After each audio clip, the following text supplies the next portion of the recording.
Hello everyone, I hope आप सभी gate aspirants gate 23 के लिए अपना बेस्ट ट्राई कर रहे होंगे।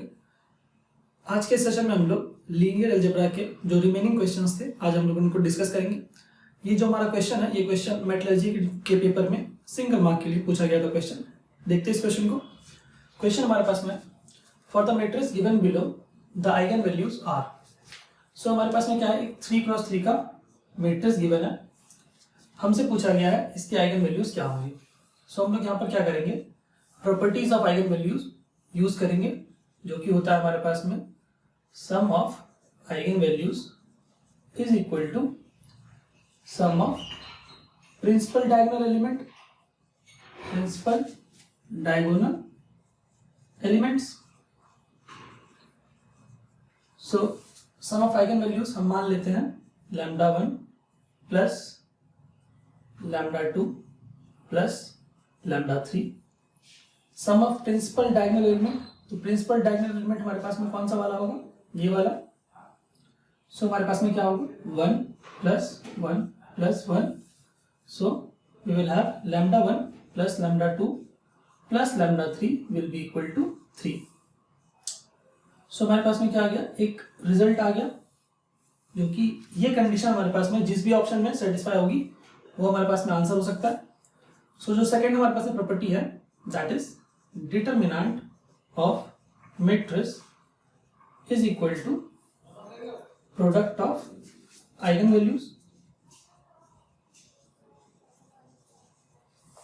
सो डिटरमिनेंट ऑफ मैट्रिक्स हमारे पास में क्या आएगा, 1 into 1 minus 0 minus 1 into 0 plus 1। Product of eigen values हमारे पास में क्या होगा, λ1 इंटू λ2 इंटू λ3। सो इसको हम कैलकुलेट करेंगे तो हमारे पास में क्या आएगा 1, और यहाँ पर आ जाएगा हमारे पास में -1, that is 1 minus 1 which is 0। सो λ1 λ2 λ3। सो इनका प्रोडक्ट क्या आ जाएगा हमारे पास में, λ1 इंटू λ2 इंटू λ3 क्या आना चाहिए, 0 आना चाहिए। सो हमारे पास में दो कंडीशंस आई है। हमने क्या किया है, आइगन वैल्यूज की जो प्रॉपर्टी है उनको यूज किया है। ये दोनों ही जो हमारे पास में कंडीशंस है, कंडीशन 1 कंडीशन 2, ये दोनों कंडीशन जिस ऑप्शन को सेटिस्फाई करेगा वही हमारे पास में क्या हो जाएगा, आंसर हो जाएगा। सो 1 बाय 1 हम क्या करेंगे, ऑप्शंस को चेक करेंगे और यहाँ पर आंसर निकालेंगे। सो अगर मैं बात करूँ ऑप्शन ए की, तो ऑप्शन ए में अगर मैं बात करूँ कंडीशन 1 को पुट करता हूँ, दैट मीन्स उनका सम क्या होना चाहिए, 3 होना चाहिए। सो यहाँ पर इनका सम क्या हो रहा है, 4 हो रहा है, दैट मीन्स ऑप्शन ए जो है वो फर्स्ट वाली कंडीशन को सेटिस्फाई नहीं कर रहा है। ऑप्शन बी की अगर मैं बात करूं तो उनका सम 3 होना चाहिए, 2 प्लस 1 प्लस 1 विच इज 4, तो ऑप्शन बी भी आंसर नहीं हो सकता। ऑप्शन सी हमारे पास में आंसर हो सकता है, दैट मीन्स λ1 प्लस λ2 प्लस λ3 3 होना चाहिए, so 2 plus 1 which is 3। Option C क्या होगा, आंसर हो जाएगा। अगर मैं ये वाला जो पार्ट है इसको अगर नहीं भी करता तो भी कोई दिक्कत वाली बात नहीं थी, क्योंकि हमारे पास में सिर्फ इसी से आंसर आ जा रहा है। और ये जो हमारे पास ऑप्शन बी है, that is sum of eigen values, यहाँ पर क्या आ रहा है 4 आ रहा है, सो आंसर ये नहीं हो सकता है। सो ये वाला करने की नीड भी नहीं थी, बट ऑल्दो हमने ये वाला कैलकुलेट किया है, ये अगर नहीं भी करते हम लोग तो भी हमारे पास में आंसर आ सकता था। ठीक है, आई होप ये क्वेश्चन क्लियर हुआ होगा। सो नेक्स्ट क्वेश्चन की हम लोग बात करते हैं। ये क्वेश्चन हमारे पास में पेट्रोलियम इंजीनियरिंग के पेपर में 2 मार्क के लिए पूछा गया था क्वेश्चन। देखते हैं इस क्वेश्चन को। क्वेश्चन हमारे पास में है, गिवन मैट्रिक्स ए, हमारे पास में एक 2x2 का मैट्रिक्स गिवन है, the eigen values corresponding to the eigen vector 1 minus 1 is what. So हमारे पास में क्वेश्चन क्या गिवन है, एक 2x2 का मैट्रिक्स गिवन है, जो कि हमारे पास में है, जिसके एलिमेंट्स हैं 2 माइनस 1 एंड 2, और हमारे पास में एक आइगन वेक्टर गिवन है। आइगन वेक्टर हमारे पास में क्या गिवन है, 1 माइनस 1। हमसे बोला गया है इस आइगन वेक्टर के कॉरस्पॉन्डिंग आइगन वैल्यू हमें बताना है। ठीक है, the eigen value corresponding to the eigen vector 1 minus 1 is what. So अगर आपको रिजल्ट पता होगा, जो हमारे पास में आइगन वैल्यू और आइगन वेक्टर के बीच में रिलेशन होता है, that is ax equal to λx, वो अगर हम यहाँ पर यूज करेंगे तो डायरेक्टली हमारे पास में आंसर आ जाएगा।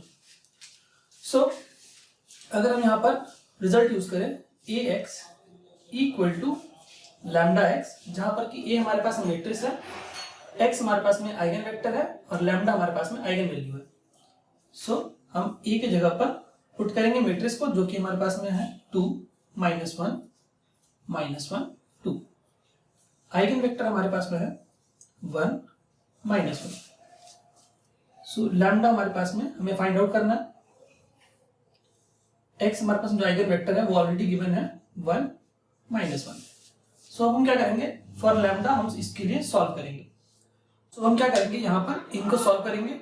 यहाँ पर हमारे पास में 2 क्रॉस 2 का मैट्रिक्स है और यहाँ पर हमारे पास में 2 क्रॉस 1 का एक मैट्रिक्स है, कॉलम मैट्रिक्स, ठीक है। तो इनको जैसे मल्टीप्लाई करेंगे हमारे पास में, तो क्या आएगा, हमारे पास में एक कॉलम वेक्टर आएगा। तो हमारे पास में रो इंटू कॉलम जैसे ही मल्टीप्लाई करेंगे तो क्या आएगा, 2 × 1 विच इज 2 और यहाँ पर आ जाएगा 1 विच इज 3। इसको मल्टीप्लाई करेंगे रो इंटू कॉलम, सो हमारे पास में क्या आ जाएगा, -1 और -2 विच इज -3। और यहाँ पर हमारे पास में क्या आ जाएगा, लैम्डा और यहाँ पर माइनस लैम्डा। हमने मल्टीप्लाई कर दिया दोनों। सो यहाँ से हमारे पास में आ जाएगा लैम्डा इक्वल टू 3 और हमारे पास में यहाँ पर आ जाएगा, इसको भी अगर आप सॉल्व करेंगे तो यहाँ पर भी लैम्डा इक्वल टू 3 ही आएगा। So we will have lambda equal to 3 as the correct answer. So हमारे पास में the eigen value corresponding to the eigen vector 1, -1 will be equal to 3। So जो आइगन वैल्यू होगी हमारे पास में 1, -1 की कोरस्पॉन्डिंग वो होगी हमारे पास में आइगन वैल्यू 3, ठीक है। आई होप ये क्वेश्चन आपको क्लियर हुआ होगा। ये क्वेश्चन 2 मार्क के लिए पूछा गया था पेट्रोलियम इंजीनियरिंग के पेपर में। सो बात करते हैं हमारे नेक्स्ट क्वेश्चन के ऊपर। ये क्वेश्चन हमारे पास में प्रोडक्शन इंजीनियरिंग के पेपर में 2 मार्क के लिए पूछा गया था। देखते हैं इस क्वेश्चन को। क्वेश्चन हमारे पास में है the eigen values of a matrix A. हमारे पास में एक 2 क्रॉस 2 का मैट्रिक्स गिवन है जिसके आइगन वैल्यूज हमारे पास में 5 और 10 गिवन है। For matrix B which is given by a plus alpha I, where alpha is a constant and I is a 2 × 2 identity matrix, its eigen values are। इस B matrix का eigen values हमें पूछा गया है, क्या होगा। सो हमारे पास में सबसे पहले जो गिवन है वो मैं लिख रहा हूं। A एक मैट्रिक्स गिवन है जिसके एलिमेंट्स हमारे पास में 8 3 2 7 और इस A मैट्रिक्स की आइगन वैल्यूज हमारे पास में क्या गिवन है, 5 और 10। हमसे पूछा गया है एक मैट्रिक्स बी है जिसकी आइगन वैल्यूज हमसे पूछी गई है और एक रिलेशन दे रखा है b equal to a plus alpha I. So अगर मैं बात करूं इस मैट्रिक्स बी की, तो इसकी आइगन वैल्यूज निकालने के लिए हमें क्या करना पड़ेगा, इसकी आइगन वैल्यूज डिपेंडेंट है a मैट्रिक्स पर और i पर। तो i की आइगन वैल्यूज हमारे पास में क्या होती है, आई हमारे पास में एक आइडेंटिटी मैट्रिक्स है जिसकी आइगन वैल्यू हमारे पास 1 ही होगी। सो हम क्या करेंगे, यहाँ पर जो बारी बारी से हमारे पास में ये आइगन वैल्यूज हैं इनको इस इक्वेशन में पुट करेंगे। सो फर्स्ट हम क्या करेंगे, आइगन वैल्यू ये 5 जो है यहाँ पर पुट करेंगे। दैट मीन्स बी की आइगन वैल्यू हमें निकालनी है, तो हम क्या करेंगे, ए के जगह पर 5 पुट करेंगे, अल्फा एज इट इज, और हमारे पास में आई की आइगन वैल्यू क्या होगी 1, ए की आइगन वैल्यू हुई 5, आई की आइगन वैल्यू हुई हमारे पास में 1, अल्फा कांस्टेंट है। सो बी की आइगन वैल्यू हमारे पास में क्या हो जाएगी 5 प्लस अल्फा, ठीक है। सो बी की आइगन वैल्यू हमारे पास में क्या हो जाएगी 5 प्लस अल्फा। जो बी हमारे पास में मैट्रिक्स होगा वो भी 2 × 2 का मैट्रिक्स होगा। So that's why B will have 2 eigen values. One of the eigen value will be 5 plus alpha, second eigen value will be given by b equal to a plus alpha I. So अब हम क्या करेंगे, ये जो 10 थी eigen value जो कि हमारे पास में a की आइगन वैल्यू है उसको हम यहाँ पुट करेंगे, क्योंकि हमारे पास में b भी क्या होगा 2 × 2 का मैट्रिक्स होगा, उसकी 2 आइगन वैल्यू होगी। सो a की जगह पर हम 10 पुट करेंगे, अल्फा की जगह पर एज इट इज रखेंगे, i की आइगन वैल्यू हमारे पास में क्या होगी 1। सो 10 प्लस अल्फा। सो बी की हमारे पास में जो आइगन वैल्यू होगी सेकेंड आइगन वैल्यू वो क्या होगी 10 प्लस अल्फा। सो अगर आप ऑप्शन देखें हमारे पास में, सो ऑप्शन हमारे पास में जो बी है वहां पर आप देख सकते हैं 5 plus alpha and 10 plus alpha, जो कि हमारे पास में मैट्रिक्स बी की आइगन वैल्यूज होगी, ठीक है। ये क्वेश्चन हमारे पास में 2 मार्क के लिए पूछा गया था प्रोडक्शन इंजीनियरिंग के पेपर में। आई होप ये क्वेश्चन आपको क्लियर हुआ होगा। सो जो हमारा नेक्स्ट क्वेश्चन है, ये क्वेश्चन हमारे पास में टेक्सटाइल एंड फाइबर साइंस के पेपर में 2 मार्क के लिए क्वेश्चन पूछा गया था। देखते हैं इस क्वेश्चन को। क्वेश्चन हमारे पास में है the value of A for which the following system of equation. हमारे पास में एक सिस्टम ऑफ इक्वेशन गिवन है, हमें बोला गया है कि ए की किस वैल्यू के लिए जो सिस्टम है वो कंसिस्टेंट होना चाहिए। सो ए की किस वैल्यू के लिए ये जो सिस्टम ऑफ इक्वेशन गिवन है ये कंसिस्टेंट होना चाहिए। सो अगर आपको याद होगा, मैंने अपनी काफी सारे लेक्चर्स में बताया कि for a system to be consistent rank of coefficient matrix should be equal to the rank of augmented matrix. So हम लोग यही कंसेप्ट यहाँ पर यूज करने वाले हैं। सो हम यहाँ पर क्या करेंगे, सबसे पहले इसके जो कोएफिशिएंट मैट्रिक्स है प्लस हमारे पास में जो ऑगमेंटेड मैट्रिक्स है एक साथ लिख देंगे हम लोग। सो कोएफिशिएंट्स हम लोग लिख रहे हैं 2 1 3। सो 2 1 3 a, x और z के हमारे पास में कंपोनेंट्स है 1 1। सो x और z का कंपोनेंट है 1, y का कोई सा भी कंपोनेंट हमारे पास में सेकंड इक्वेशन में नहीं है, सो 0। और हमारे पास में यहाँ पर 2 है। y और z का कंपोनेंट है 1 1 और हमारे पास में x का कोई कंपोनेंट नहीं है यहाँ पर थर्ड इक्वेशन में, सो 0। यहाँ पर 2 है, ठीक है। सो हमारे पास में ये हमारे पास में बन गया कोएफिशिएंट मैट्रिक्स। हमारे पास में ये वाला पार्ट है, ये दिस इक्वेशन, ये जो हमारे पास में है ये वाला पार्ट हमारे पास में कोएफिशिएंट मैट्रिक्स है, और ये जो पूरा जो हमारे पास में मैट्रिक्स है ये क्या है, ऑगमेंटेड मैट्रिक्स है। अगर आप लोगों ने लेक्चर्स देखे होंगे प्लेलिस्ट में तो आपको आइडिया होगा कि कोएफिशिएंट मैट्रिक्स और ऑगमेंटेड मैट्रिक्स में क्या डिफरेंस होता है। तो हम क्या करेंगे, यहाँ पर इनका रैंक निकालेंगे। अगर हमारे पास में रैंक ऑफ कोएफिशिएंट मैट्रिक्स और रैंक ऑफ ऑगमेंटेड मैट्रिक्स दोनों इक्वल हो जाएंगे तो हम बोल सकते हैं कि हमारे पास में सिस्टम क्या होगा, कंसिस्टेंट होगा। तो हम यहाँ पर क्या करेंगे, जो फर्स्ट रो का फर्स्ट एलिमेंट है उसको हम 1 बनाएंगे, दैट इज एक्लियन फॉर्म का यूज करेंगे हम लोग। सो मैं यहाँ पर क्या कर रहा हूँ, जो सेकंड रो है और फर्स्ट रो है उसको आपस में मैं इंटरचेंज कर रहा हूँ। सेकंड रो को फर्स्ट रो के साथ में इंटरचेंज कर रहा हूँ। सो 1 0 1 2 मैंने क्या किया, फर्स्ट रो और सेकंड रो को आपस में इंटरचेंज कर दिया मैंने, ठीक है। अब मैंने ऐसा क्यों किया आपको भी थोड़ी देर में पता चल जाएगा, ठीक है। अब मैं क्या करूंगा, ये जो फर्स्ट रो का फर्स्ट एलिमेंट है ये हमारे पास में 1 है, फर्स्ट रो का फर्स्ट एलिमेंट 1 है, उसके नीचे के दोनों एलिमेंट्स ये वाला एलिमेंट और ये वाला एलिमेंट, इन दोनों एलिमेंट को मैं 0 बनाऊंगा। ये वाला एलिमेंट ऑलरेडी 0 है, सो मैं क्या करूंगा, सिर्फ ये वाला जो एलिमेंट है दैट इज सेकंड रो का फर्स्ट एलिमेंट, इसको सिर्फ 0 बनाऊंगा। कैसे बनाऊंगा 0, देखिए row 2 goes to row 2 minus 2r1। अगर मैं कर दूंगा तो ये वाला एलिमेंट 0 बन जाएगा, ठीक है। सो यहां हमारे पास में 0, यहां 1, यहां 2, यहां हमारे पास में क्या आएगा 1 minus 0 will be 1, 3 minus 2 will be 1, a minus 4। सो यहां पर आएगा a माइनस 4। यहाँ पर हमारे पास में एज इट इज रहेगा, थर्ड रो में कोई भी चेंजेस नहीं आएंगे हमारे पास में, ठीक है। अब हम क्या करेंगे, ये वाला जो एलिमेंट हमारे पास में है इसको 0 बनाना पड़ेगा हमें, क्योंकि हमारे पास में एक्लियन फॉर्म में हम क्या करते हैं, number of zeros decreasing order में होता है हमारे पास में। सो हम क्या करेंगे, यहाँ पर लगाएंगे operation r3 goes to r2 minus r3। अगर हम ये ऑपरेशन यहाँ पर लगा दें तो हमारे पास में क्या मैट्रिक्स बनने वाला है, देखिए आप। सो अगर हम R3 को R2 माइनस R3 ऑपरेट कर दे तो हमारे पास में क्या आएगा 1 0,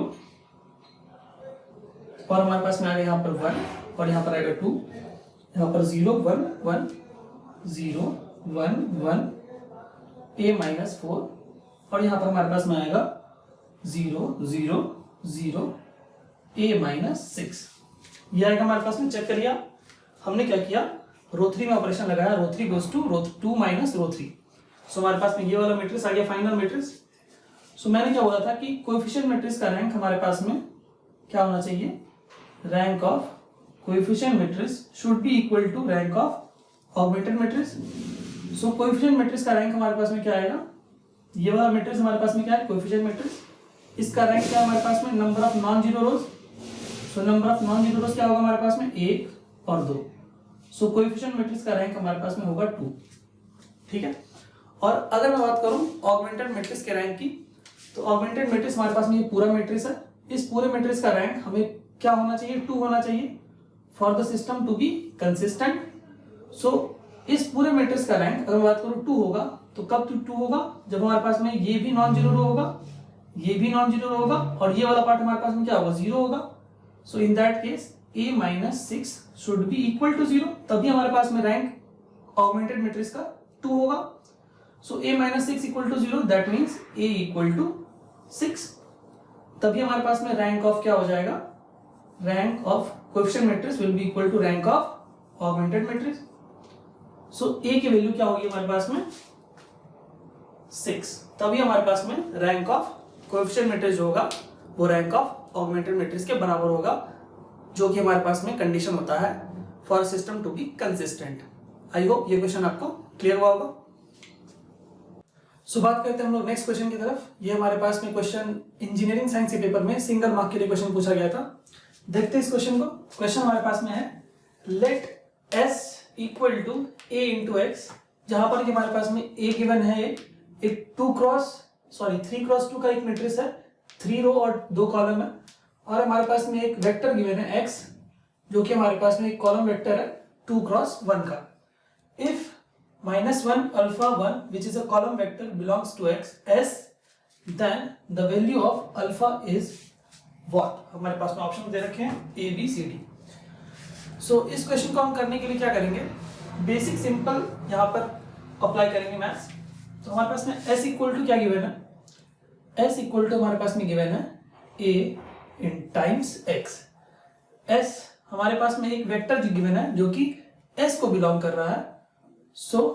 और हमारे पास में एक मैट्रिक्स गिवन है जो कि a है। a मैट्रिक्स हमारे पास में है 2 1 1 -4 1 -1, और हमारे पास में एक वेक्टर गिवन है जो कि है x1 x2। सो हमारे पास में एक वेक्टर गिवन है जो कि s को बिलोंग कर रहा है, so we can write it here as a -1 alpha 1। So अगर हम इसको इक्वेट करेंगे तो हमारे पास में 2 इक्वेशन आएगी x1 x2 के टर्म्स में, और हम अल्फा की वैल्यू को निकाल सकेंगे।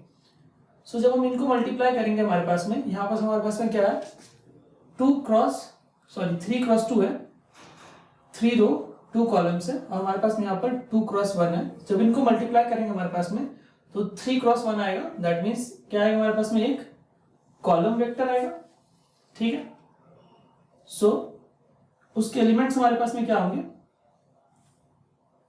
सो जैसे ही मल्टीप्लाई करेंगे हमारे पास में यहाँ पर क्या आएगा 2x1 -4x2, ठीक है। और हमारे पास सेकंड इक्वेशन क्या आएगा x1 plus x2। Third equation आएगी हमारे पास में x1 माइनस x2, और हमारे पास में लेफ्ट हैंड साइड पे जो कॉलम वेक्टर है वो गिवन है -1 अल्फा 1।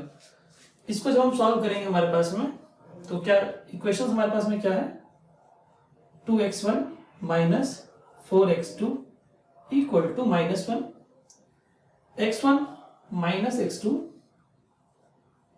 और हमारे पास में यहाँ पर गिवन है x1 minus x2 equal to 1, third वाला इक्वेशन।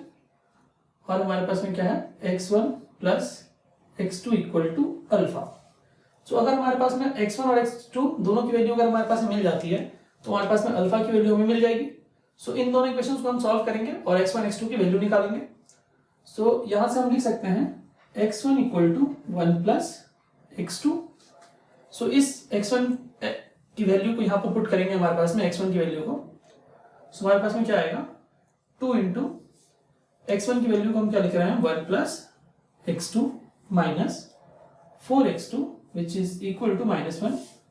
सो यहां पर हमारे पास में आएगा 2 plus 2x2 minus 4x2 equal to -1। So यहां पर हमारे पास में क्या आ जाएगा, यहां पर हमारे पास में 2 है और यहां पर हमारे पास में -1 है। सो 2 और -1 -3 हो जाएगा। यहां पर हमारे पास में आ जाएगा -2x2।